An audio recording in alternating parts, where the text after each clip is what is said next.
Умар бин Абдуль-Азиз. Умар бин Абдуль-Азиз родился в лучезарной Медине в 62 году по хиджре, что соответствует 680 году христианского летоисчисления.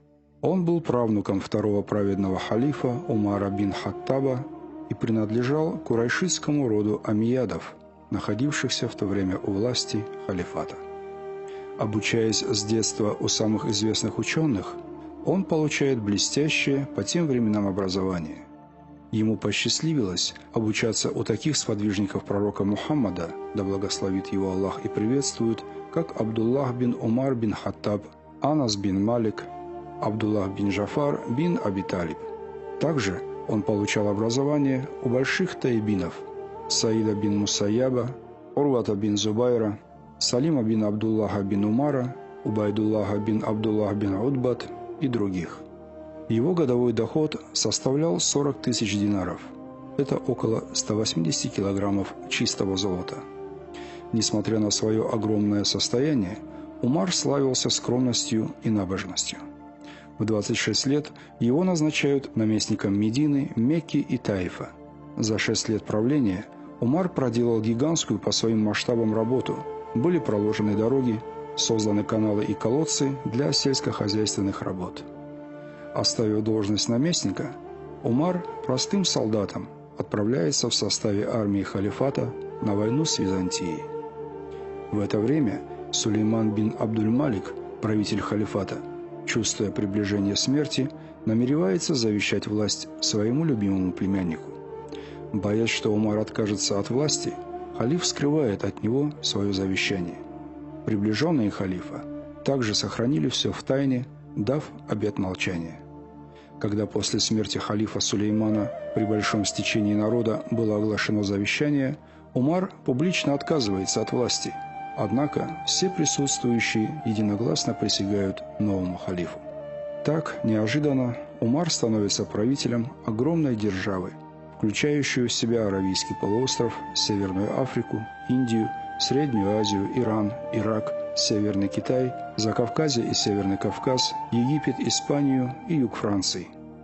Став халифом, Умар полностью отказался от прежнего роскошного образа жизни. Он покидает великолепный дворец амиядов и жертвует все свое состояние в казну халифата. Жена халифа, Фатима, следуя примеру мужа, сдала в казну даже свои украшения. Единственным его доходом остается земельный участок в Сувайде, который приносит в год всего лишь 200 динаров. Несмотря на поступление в то время огромных средств в казну, он не брал себе ни дирхама. Дошло до того, что приближенные решили напомнить ему о том, что даже праведный халиф Умар бин Хаттаб, почитаемый как образец набожности и искренней веры, получал небольшое содержание из государственной казны.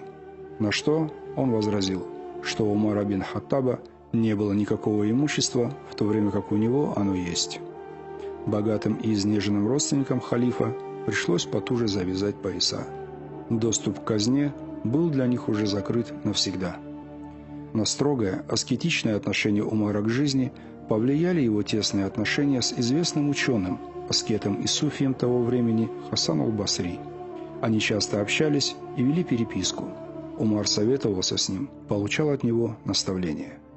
Придя к власти, Умар кардинально преобразовал социальную организацию общества.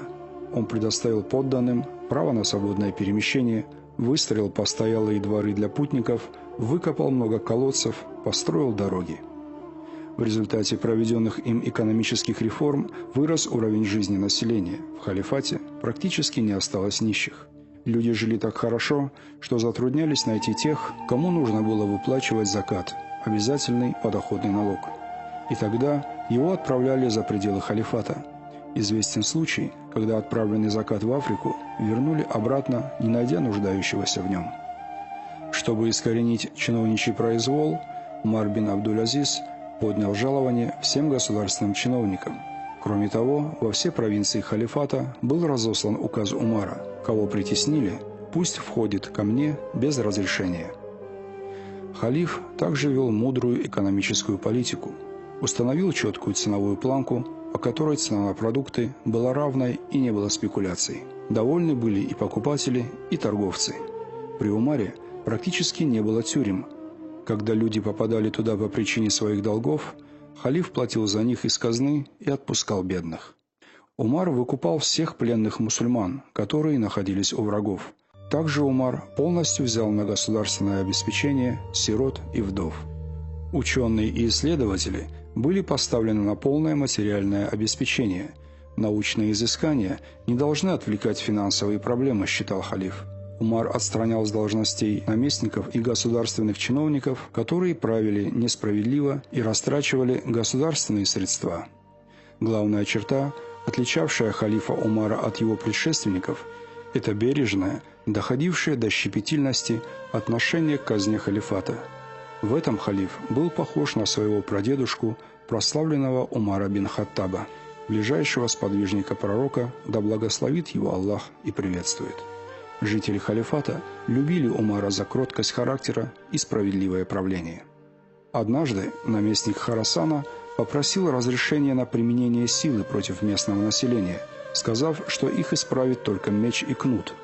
Разгневанный халиф воскликнул: «Ты лжешь!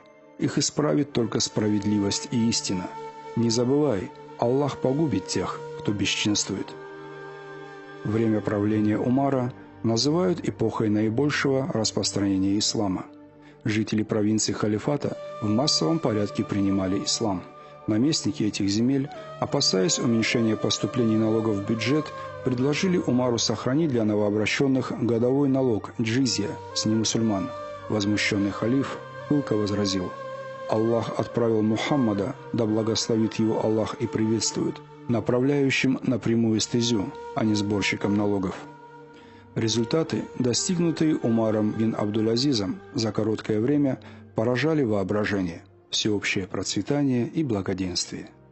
По преданию, Умар приказал высыпать пшеницу на вершины холмов, чтобы даже птицы не знали нужды в халифате.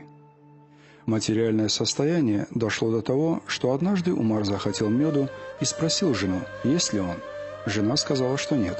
Она отправила человека купить его в сельской местности. Тогда разгневанный Умар сказал: «Как ты могла отправить человека ради моего желания? Верблюд, которого он оседлал, принадлежит халифату, а не мне, а ты его заставила работать на меня ради моей страсти. Отнесите кувшин меда на базар и продайте его. Те деньги, за которые ты его купила, верни в семью, а прибыль отдай в казну». Умар старался не тратить казенное имущество ни по назначению, и даже когда работал с правительственными бумагами, то использовал одну свечку-светильник. Когда же вел личные записи, то тушил государственную свечу и зажигал свою личную. Худжатуль-Ислам имам Абу Хамид Аль-Газали пишет про Умара бин Абдуль-Азиза в книге «Наставление правителям» следующее.